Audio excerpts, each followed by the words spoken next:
Alright guys, this is the video for running the comparative data analysis for two quantitative data sets. And so the data set that I have here in front of you is the data set that you've heard me talking about in class, where we looked at patients at a local hospital's satisfaction rating before the implementation of being notified of the amount of wait time they have before they would be able to see the doctor. And then the experiment was conducted where the patients were then updated on how long they would have to wait for to see the doctor, and post times were recorded to see if the implementation of notifying patients on how long they have to wait did indeed increase patient satisfaction. So I've got this data set here. I'm going to bring it. I've already brought it into R. So just to show you here, guys, the names of the data. And then let's just go ahead and run through some codes. So I'm going to do a comparison analysis. So mine's going to be a comparison analysis of pre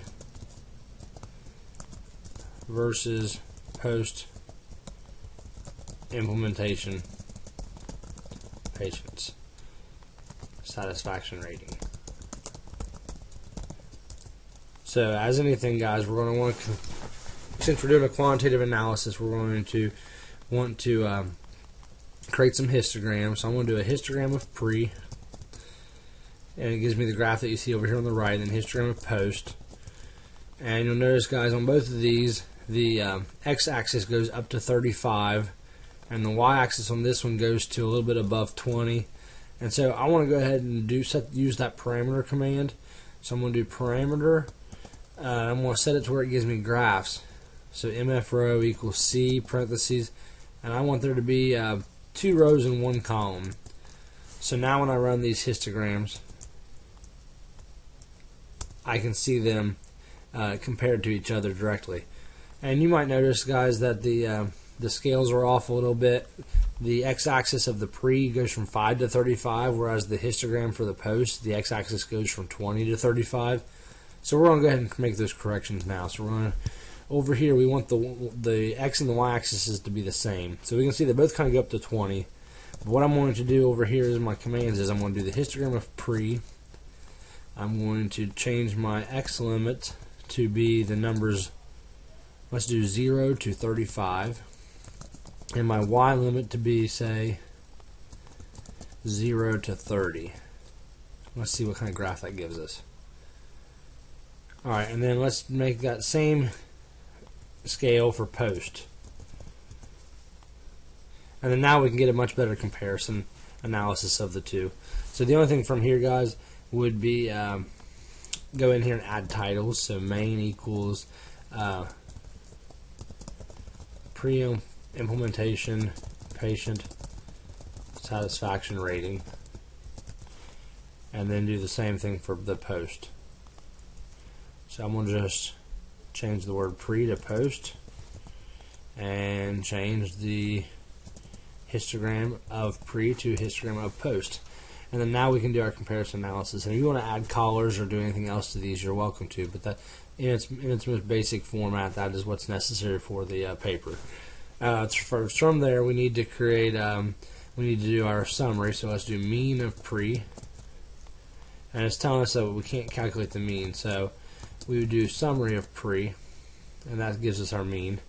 And the reason it's unable to tell us the mean of pre data is due to the fact that the non-applicable data points in the data set. So what that would mean is you should have these split off into 2 different Excel sheets to where that doesn't occur. But that's the summary of the pre, and then the summary of the post.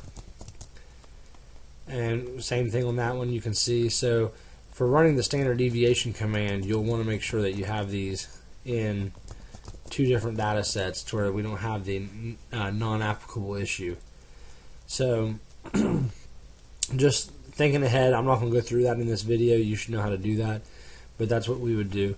Now, what I noticed on both of these pictures is the Both of them seem to be skewed, so when I report my measure of center, I would actually want to report the median, which is in my, so due to being skewed, also report the median and the IQR. And remember, IQR is Q3 minus Q1. And so, and all that information that's needed to do that is up here in the summary data. So once again, I'm not going to create that, but then for both of these, you're going to want to also create a 95% confidence interval. So to do that, we're going to run the t-test command. So t-test of pre, and for this, it's a one sample t-test. It's comparing it to 0. That's irrelevant, so we don't need any of this information up here, the t-score, the degree of freedom, or the p-value.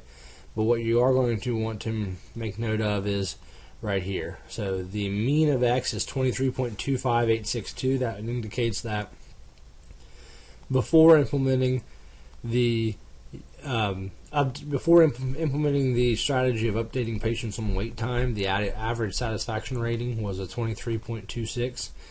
And we can say, based on this sample of 58, because remember, degree of freedom is n-1, so based on this sample of 58 patients, we're 95% confident that the true satisfaction rating of all patients before implementing this strategy was between 20.42 and 26.09 satisfaction level.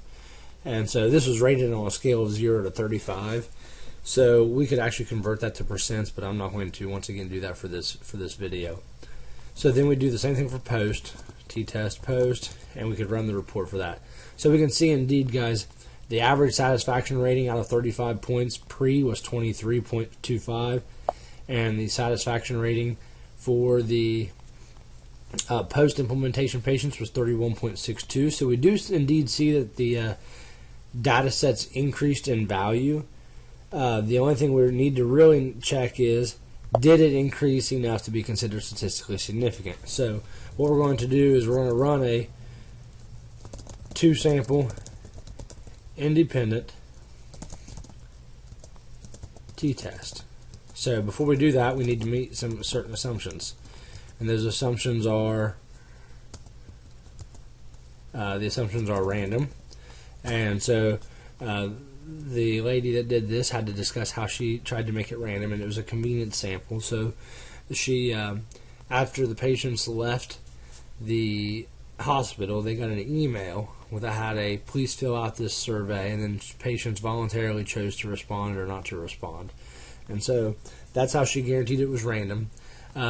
Independence, the only independence issue that she might have ran into with this study would have been two children being there at the same time and maybe getting 2 different surveys filled out by the same parent. I doubt that happened.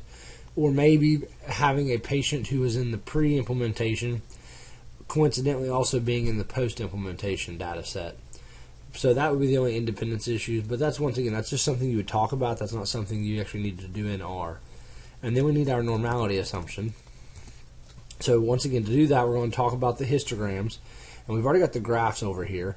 So we can talk about, okay, based on the histograms, the post-implementation appears to be negatively skewed. Therefore, we assume that the normality assumption is not going to be met. But then we can go in here and we can also do box plot of post and box plot of pre. And we can kind of see those. Now, the nice thing about this also, guys, is let me take my parameters. So parameter MF row equals C 1, 1. Let me take my parameters back to just making one picture. The nice thing about the box plot command is, and this is what you're going to want to do for your paper, is type in box plot pre comma post, and it'll plot the patient satisfaction rating on the same graph side by side. That way you can actually do a side-by-side comparative analysis. And that's a lot easier than having to go through and reset the X limits and the Y limits for both graphs. So then we could go in here and we could add in our title. So main equal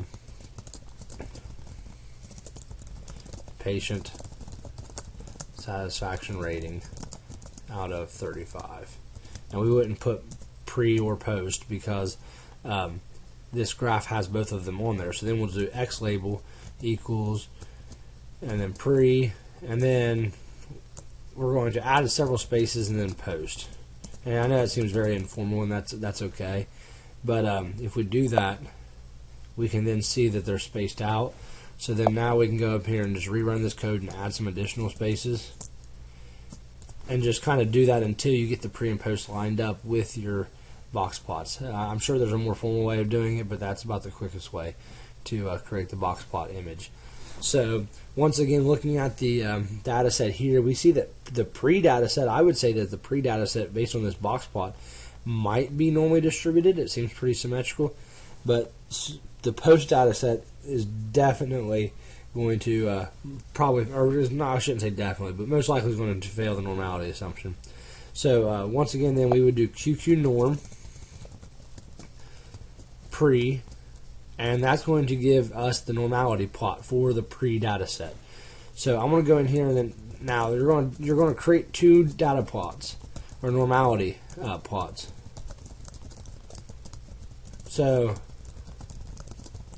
you're not going to change the X or the Y axis. The theoretical and sample quantities, that is the correct labeling. But you're going to want to change the main title to normality plot for pre-implementation and the normality plot for post. And then once you run the QQ norm command, go in and add QQ line, and it will drop in the line of best fit to where you can do a comparative analysis of how well it follows that line. And we can see here that for the pre-implementation, even though the box plot looked kind of nice, the pre-implementation's normality plot tells us that there's going to be an issue with normality for the pre-data set. And we can do the same thing for post. And then you can also see the exact same things occurring. So we see that normality is going to be an issue. But now to run our final command, Shapiro test for pre and Shapiro test for post. And we run that, and we see that both p-values here are less than 0.05. So that would indicate that for both of these data sets, the normality assumption has not been met. So normality was not met, but since sample sizes were greater than 30, we will continue the t-test. So if the normality assumption is met, it makes the test even stronger. But if it's not met, as long as you've got more than 30 data points in each data set, we can go ahead and continue with the t-test. But we just still need to acknowledge that the fact that the normality assumption was not met. And for some of you it might be met, and for some of you it might not. But that's the case that we have here. So now we need to, the last assumption is the homogeneity variance assumption, which is just saying that the two samples, pre and post implementation patients, have equal variance. So the command for that is just variance test pre, comma, post. And you'll notice here, guys, it says the alternative hypothesis is that the true ratio of variance is not equal to 1, which means that they're not equal to each other. And the p-value here is definitely less than 0.05. So the conclusion would be that we do not have the equal variance assumption being met. And you'll just drag and drop this information in this line right here, and you'll say running a variance test gave us that the two data sets do not meet the homogeneity of variance assumption, and you would just drop in the f value, the degree of freedom, and the p values. You don't need the confidence interval for this or anything like that. You just need the and then it might be good to go ahead and include the ratio of variances in this, to where you're showing that the variance of the variance of the pre is 5.359 times higher than the variance of the post-implementation data set. So anyways, that gives us everything we need to run a t-test. So now we're going to run our t-test of comparing pre versus post. And then since we did not meet the variance homogeneity or variance assumption, we're going to do variance equaling false. If the assumption above was met, you would put true, but since it's not, we will put false. And so what we see here is we see comparing pre to post, we get a t-score of negative 0.53. Apology, guys. We get a t-score of negative 0.53, degree of freedom 79.042, p-value of less than 0.05. So what that indicates is we have statistically significant evidence that there is indeed a difference between the two data sets. And so when we look at the 95% confidence interval, the 95% confidence interval being negative 11.45 to negative 5.26, what that indicates is that the patient's satisfaction rating for pre-implementation patients was between 11.46 and 5.26 points below the average satisfaction level of a post-implementation patient.